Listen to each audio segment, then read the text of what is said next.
اب سنو دوستو، دیکھو اللہ کا قدرتی نظام ہے، اس کو سمجھنا بندے کے لیے ضروری ہے۔ قدرتی نظام کیا ہے؟ اللہ رب العزت جب اپنے کو منوانا چاہا، اللہ چاہا کہ لوگ مجھے مانیں، میری عبادت کریں، میں ان کا خدا ہوں، میں ان کا رب ہوں، وہ میرے لیے سجدہ کرے، مجھے رحمان اور رحیم کہہ کے پکارے، تو رب نے کیا کیا؟ طوفانوں کا استعمال نہیں کیا، زلزلوں کا استعمال نہیں کیا، سورج کی گرمی میں اضافہ نہیں کیا، چاند کی چاندنی کو ختم نہیں کیا۔ اللہ چاہتا ایک طوفان بھیج دیتا، پوری دنیا کہتی اللہ، کہتی نہیں کہتی؟ آج بھی اگر ایک زلزلہ ایسا تڑ تڑ تڑ تڑ تڑ تڑ تڑ آ گیا تو پوری دنیا ہوتی اللہ۔ مگر اللہ نے چاہا کہ میری قدرت کو بندے زلزلے اور طوفان کے ذریعے نہ مانے۔ پوچھے اے اللہ پھر تو اپنی قدرت کیسے منوانا چاہتا ہے؟ تو رب کہتا ہے میں 1,24,000 پیغمبروں کو بھیجوں گا۔ میرے ان محبوبوں کو دیکھو، ان کا صبر دیکھو، ان کی برداشت دیکھو، ان کی قربانیاں دیکھو، ان کی اخلاق دیکھو، ان کا کردار دیکھو، ان کا ایمان دیکھو، ان کی محبت دیکھو، ان کی انسانیت دیکھو، ان کو دیکھو۔ جب ان کو مان لو تو پھر ان کے وسیلے سے مجھ کو مان لو۔ 1,24,000 پیغمبر دنیا میں آئے، رب کی قدرت کا جلوہ بن گئے۔ دنیا ان کو دیکھتی گئی اور وہ خدا کی طرف بندوں کو موڑتے چلے گئے۔ سبحان اللہ۔ اسی لیے آج تک کوئی آدمی نہیں بولا میں سورج کو دیکھ کے کلمہ پڑھا، بلکہ کوئی نہیں بولا میں طوفان کو دیکھ کے کلمہ پڑھا۔ ایک صاحب بھی حیدرآباد میں ایسے نہیں، ماشاءاللہ میں وشاکھاپٹنم گیا تھا، سمندر کے سامنے ٹھہرا تھا، وہ جو لہریں آ رہی تھی اس کو دیکھا تو میں کلمہ پڑھ لیا۔ ایسا آپ کو کوئی بھی نہیں ملے گا۔ سمندر کو دیکھ کے کوئی کلمہ نہیں پڑھا، مگر خدا کی قسم جتنوں نے کلمہ پڑھا ہے میرے مصطفیٰ کو دیکھ کے کلمہ پڑھا ہے، میرے نبی کو دیکھ کے کلمہ پڑھا ہے، حضرت موسیٰ کو دیکھ کے کلمہ پڑھا، حضرت عیسیٰ کو دیکھ کر ان کی امت نے کلمہ پڑھا، حضرت ابراہیم کو دیکھ کر ان کی امت نے کلمہ پڑھا۔ ارے رب نے اپنے محبوبوں کو بھیج کر اپنا کلمہ پڑھوایا ہے۔ کہا میرے بندو جب میرے محبوبوں کو مان لو تو پھر آؤ مجھے بھی مان لو۔ سبحان اللہ۔ مگر اب سلسلہ کیا ہوا کہ حضور پر نبوت ختم ہونے والی ہے۔ اب حضور کے بعد قیامت تک کوئی نبی آنے والا نہیں ہے۔ اب نبی نہیں آئیں گے تو پھر قیامت تک یہ امت کو ایمان پہ ٹکائیں گا کون؟ ہدایت کا راستہ بتائیں گا کون؟ یہ امت کو نجات کی طرف بلائیں گا کون؟ یہ امت کو اللہ کی پہچان کروائے گا کون؟ یہ امت کو دین سے جوڑ کے رکھے گا کون؟ کیونکہ ہر نبی کے جانے کے بعد امت میں بگاڑ پیدا ہوتی ہے۔ اسی لیے دیکھو حضرت موسیٰ کے دور میں اگر 1,00,000 مسلمان تھے، مثال دے رہا ہوں سمجھانے، 1,00,000 مسلمان تھے تو حضرت موسیٰ کے جانے کے بعد وہ 1,10,000 نہیں ہوئے، وہ 80,000 ہو گئے، اور زمانہ بیتا 50,000 ہو گئے، اور زمانہ بیتا 20,000 ہو گئے، اور زمانہ بیتا کلمہ پڑھنے والے ختم ہو گئے۔ نبی کے زمانے میں جتنے مسلمان تھے نبی کے جانے کے بعد وہ کم ہو جاتے تھے، مگر پیارے مصطفیٰ کے بعد حضور کے زمانے میں 1,50,000 کم و بیش 1,50,000 مسلمان تھے، مگر حضور کے بعد وہ 1,50,000 سے 1,00,000، 1,00,000 سے 50,000، 50 سے 25,000 نہیں ہوئے، وہ 1,50,000 اتنے بڑے اتنے بڑے اتنے بڑے کہ خالی 20 کروڑ ہندوستان میں نظر آ رہے ہیں۔ ارے ذرا سوچو، آج وہ مسلمان نبی کے دور میں صرف کم و بیش 1,50,000 تھے، مگر آج 1400 سال بعد وہ ختم نہیں ہوئے، وہ کم نہیں ہوئے، بلکہ ان میں اتنی تعداد بڑھ گئی، اتنی بڑھ گئی، اتنی بڑھ گئی کہ آج پوری دنیا میں 56 ملک صرف مسلمانوں کے نظر آ رہے ہیں۔ سبحان اللہ، سبحان اللہ۔ اتنی تعداد بڑھ گئی، 56 ملک مسلمانوں کے ہیں۔ اللہ اکبر۔ آج مسلمان ہزاروں میں نہیں، لاکھوں میں نہیں، اربوں میں ہے، اربوں میں۔ عرب ہے، عرب۔ اللہ اکبر۔ ذرا غور کرو دوستو، پھر یہ دین ہر نبی کے بعد ختم ہو جاتا تھا، اس نبی کے بعد ختم کہیں کو نہیں ہوا، آگے ہی بڑھتے جا رہا، پھیلتے جا رہا، پھولتے جا رہا، ادھر سے پوری دنیا کے اندر، مکے سے نکل کے، مدینے سے نکل کے پوری دنیا کے کوچے کوچے میں، گلی گلی میں پھیل گیا، گلی گلی میں پھیل گیا۔ کیسا پھیلا؟ سبحان اللہ۔ پیارے مصطفیٰ صلی اللہ علیہ وسلم کے صدقے جائیں، عرض کرتے ہیں اللہ ہر نبی کے بعد ان کی امت گمراہ ہو جاتی ہے، اے اللہ میں اس دنیا سے رخصت ہو جاؤں گا، میرے مولا میرے بعد میری امت کا کیا ہوگا؟ میری امت کیسے نجات پائے گی؟ کیسے دین پر چلے گی؟ قرآن پر عمل کیسے کرے گی؟ تعلیمات مصطفیٰ پر کیسے عمل کرے گی؟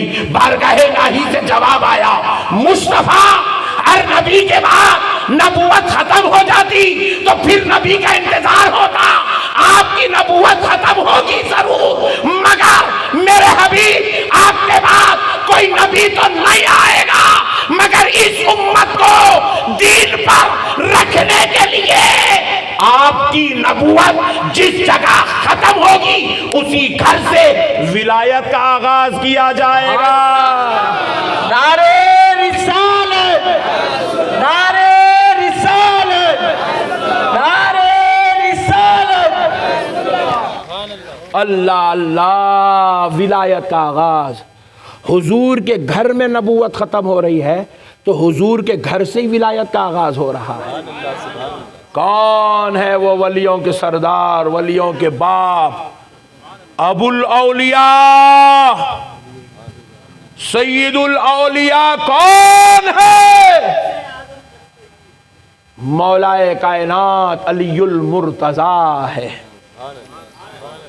ابو الاولیاء، جیسے ابو البشر حضرت آدم ہے، ابو الاولیاء علی المرتضیٰ ہے۔ حضرت علی سے ولایت کا آغاز ہوا۔ اب سنو پیارے دوستو، حضرت سیدنا مجدد الفسانی رحمت اللہ علیہ اپنے مکتوبات میں اور قاضی ثناء اللہ پانی پتی اپنی کتاب السیف الملول میں تحریر کرتے ہیں کہ ہم آپ کو دلیل دینے کی ضرورت نہیں ہے، مگر یہ بازو والے چپ چچورا بنا کر رہے بول کے بول دیا، ورنہ ہم جتنے باتیں بول رہے ہیں وہ کہیں نہ کہیں لکھی بھی رہتی۔ وہ اب یہ کہاں ہے پوچھتا ہے انہیں حولا، تو اس کے واسطے بولنا پڑا، کیونکہ انہیں مجدد الفسانی کو بازو والے بھی مانتے، وہ نقشبندیوں کے بڑے امام ہیں، سنیوں کے سردار ہیں، مگر بازو والا ماننے پہ مجبور ہے۔ تو اس لیے سرکار مجدد الفسانی نے یہ لکھا ہے اپنے مکتوبات میں، فرماتے ہیں حضرت آدم کی امت کے اولیاء سے لے کر مولا علی المرتضیٰ کی ولادت تک جتنے اولیاء دنیا کے اندر آئے ان سارے اولیاء اللہ کو فیض مولا علی المرتضیٰ کی روح پاک سے پہنچا ہے۔ اللہ نبوت کے بعد جو ولایت کا سب سے بڑا مرتبہ ہے وہ کیا ہے؟ قطب الارشاد کا مرتبہ۔ کیا ہے؟ ذرا بولو، ذرا زور سے ذرا بولو نا یارو۔ قطب الارشاد کا مرتبہ ہے، یہ ولایت کی سب سے بڑی شان ہے، ولایت کا سب سے بڑا مرتبہ قطب الارشاد۔ قطب الارشاد کا کام کیا ہوتا؟ اللہ تعالیٰ جب جب دنیا میں اپنے ولیوں کو نعمتیں دینا چاہتا تو براہ راست ہر ولی کو نہیں دیتا، اللہ وہ ساری نعمتیں قطب الارشاد پہ اتارتا ہے اور قطب الارشاد کے ذریعے ولیوں میں تقسیم فرماتا ہے۔ اللہ اکبر۔ حضرت آدم کی امت کے اولیاء سے لے کے حضرت علی کی ولادت تک سارے اولیاء اللہ کو نعمتیں روح علی المرتضیٰ کے ذریعے پہنچائی جاتی تھی۔ اب خود وہ روح والا جسم کے ساتھ دنیا میں تشریف لا چکا ہے تو اللہ رب العزت اب حضرت علی کے ذریعے اس زمانے کے اولیاء کو نعمتیں دے رہا ہے۔ اب حضرت علی دنیا سے رخصت ہو گئے تو اللہ نے یہ قطب الارشاد کا مرتبہ امام حسن کو عطا کیا۔ امام حسن رخصت ہوئے، یہ مرتبہ امام حسین کو دیا گیا.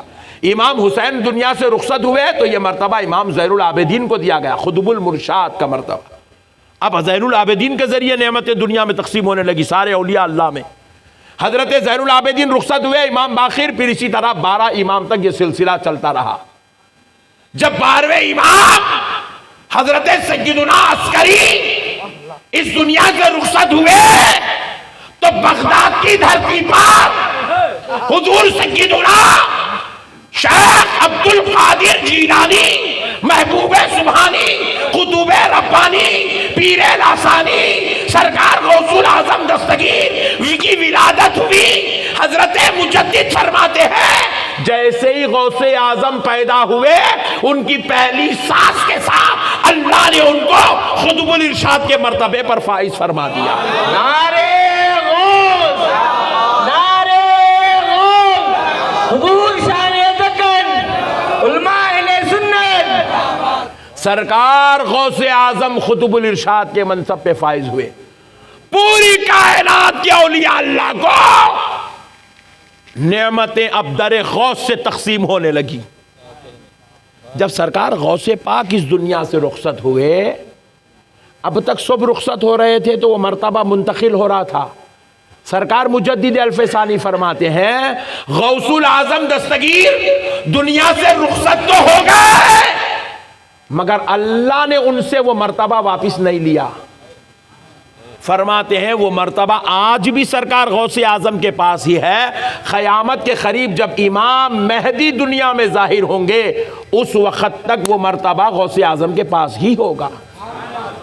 آج بھی پوری کائنات کو نعمتیں غوث اعظم کے ذریعے سے تقسیم ہوتی ہے، دربار غوثیت سے تقسیم ہوتی ہے. میرے دوستو، انبیاء کا سلسلہ ختم ہوا مگر جب جب اس امت پہ اس دین پہ مصیبت آئی تو یہ دین برباد کیوں نہیں ہوا، یہ دین ختم کیوں نہیں ہوا، یہ دین مٹا کیوں نہیں؟ کیونکہ اللہ نے اس دین کو بچانے کے لیے نبیوں کے بعد ولیوں کا سلسلہ شروع فرما دیا تھا. اس دین کو مٹانے کی بھی کوشش کی گئی. حضور کے رخصت ہونے کے بعد صرف 50 سال کے بعد، کتنے؟ صرف 50 سال کے بعد امت نے ایک بڑا انتہائی شرمناک کام کیا، اور اس شریروں کے سردار کا نام تھا یزید. کیا کیا یزید؟ اعلان کیا جو نبی نے حلال کیا اس کو میں حرام کہتا ہوں، نبی نے جو حرام کیا میں اس کو حلال کرتا ہوں. برہانہ عورتوں کے ساتھ رات گزارتا تھا، عیاشی کرتا تھا، مسند پر بیٹھا، کعبے اور مکہ مدینہ پر حکومت کرنے والا، اتنا عیاش، شراب پیتا تھا. صرف 50 سال کے بعد یہ حرکتیں شروع ہو گئی تھی. مگر جس طرح دیگر انبیاء کے بعد امتیں تباہ ہوتی تھی، اس امت نبی کے بعد اب امت تباہ نہیں ہو رہی ہے. یزید شر تو لایا مگر اس کے شر کو ختم کرنے کے لیے اللہ نے سارے ولیوں کے باپ امام حسین کو اٹھا کر کھڑا کر دیا.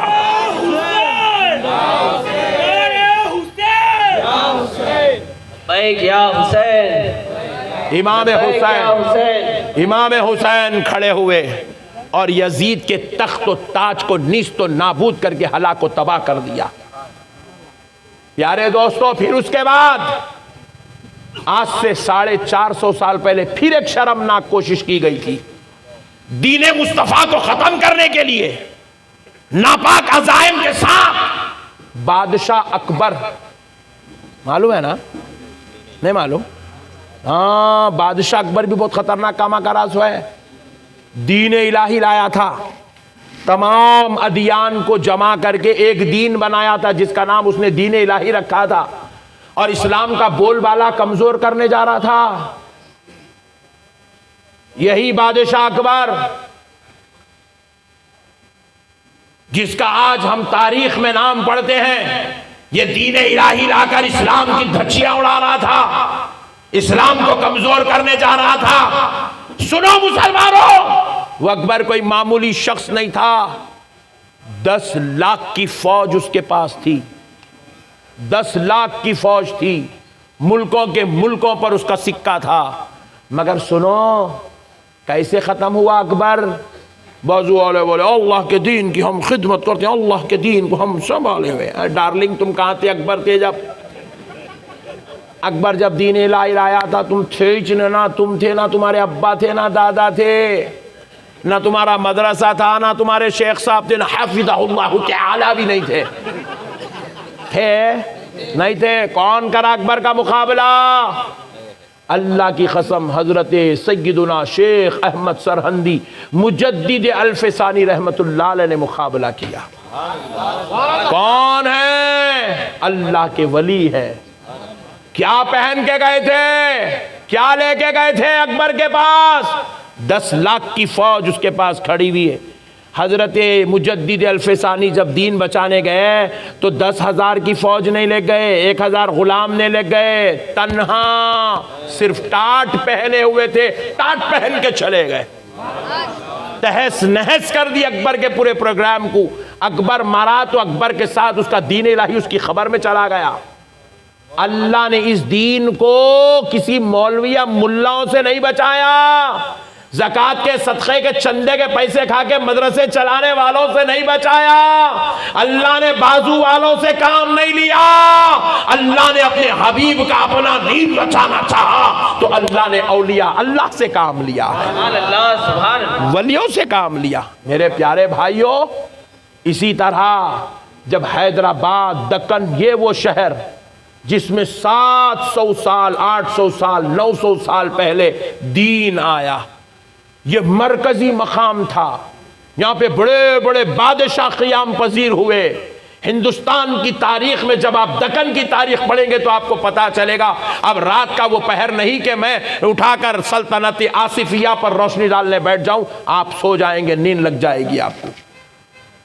مگر یہ ایک تاریخی شہر تھا، بڑے بڑے اولیاء اللہ، علماء، صلحاء، اکابرین یہاں قیام پذیر تھے۔ اس زمین کے اندر آرام فرما رہے۔ ادھر جاؤ حضرت برہان شاہ صاحب، ادھر جاؤ سرکار بابا شرف الدین صاحب، پھر اس گلی میں جاؤ آپ کو مل جائیں گے حضرت یوسف شریف صاحب، پھر ادھر جاؤ مل جائیں گے سرکار احمد بادپا صاحب، پھر ادھر جاؤ مل جائیں گے سرکار شاہ راجو خطال صاحب، پھر ادھر جاؤ مل جائیں گے حضرت حسین شاہ ولی صاحب، پھر ادھر جاؤ مل جائیں گے حضرت بغدادی صاحب، پھر ادھر جاؤ مل جائیں گے حضرت حکیم شاہ صاحب قبلہ، پھر ادھر آؤ پھر آپ کو مل جائیں گے بڑے بڑے اولیاء اللہ، صوفیاء، اکابر۔ اس شہر کے اندر ضلالت و شرارت کے بازار گرم ہونے لگے، دین کی دھچیاں اڑنے لگی، شراب، ناچ، گانا عام ہونے لگا، عیاشیوں کے بازار جمنے لگے۔ تو کیا کیا گیا؟ کسی جماعت کو پیدا نہیں کیا گیا، کسی ملاؤں کی 40 دن کی ٹولی نہیں بھیجی گئی، کسی حدیث کا نام لے کر فتنہ کرنے والوں کو نہیں بھیجا گیا، بلکہ خندھار کی زمین سے روضہ رسول پر جا کر اپنی زندگی گزارنے کا مکمل ارادہ کر کے نبی پاک کے شہر کے مقیم ہو گئے، قیام پذیر ہوئے۔ اس ذات اقدس کو جس کا نام امام محمد انوار اللہ خان فضیلت بہادر، فضیلت جنگ خان بہادر ہے، جو عارف باللہ، عاشق رسول اللہ، مصطفیٰ خواب میں تشریف لائے، کہا انوار اللہ تمہیں مدینے میں رہنے کے لیے پیدا نہیں کیا گیا، دکن میں جا کر دین مصطفیٰ کو زندہ کرنے کے لیے پیدا کیا گیا۔ اللہ نے کسی جماعت سے کام نہیں لیا، اللہ نے دین کو بچانے کا کام اپنے محبوب ولی سے لیا ہے۔ آج بھی امام انوار اللہ فاروقی کا مرکز مرقد پاک جامع نظامیہ میں پوری شان و آن بان کے ساتھ پوری دنیا کو علمی فیض سے منور کر رہا ہے۔ میرے دوستو، ہم سمجھے نہیں اولیاء اللہ کو، یہ دین زندہ ہے۔ آج تمہارا میرا ایمان زندہ ہے، مسجدوں میں اذان زندہ ہے، مسجدوں میں ممبروں میں قرآن کی تلاوت زندہ ہے، سجدے زندہ ہے، برقع زندہ ہے، شرم زندہ ہے، حیا زندہ ہے، اسلام زندہ ہے، تہذیب زندہ ہے، اخلاق زندہ ہے، تمدن زندہ ہے، کردار زندہ ہے، انسانیت زندہ ہے، تو سن لو اللہ کی قسم اللہ نے یہ کام اولیاء اللہ کے ذریعے کروایا ہے۔ یہ ان کا صدقہ ہے میرے بھائی، ان کے صدقے میں آج دین زندہ ہے، اخلاق زندہ ہے۔ ہم بیٹھے بیٹھے درگاہ کو جانا شرک ہے، نہیں جانا، قرآن میں نہیں ہے۔ ہاں ڈارلنگ، پھر تم مسلمان بنے کیسا؟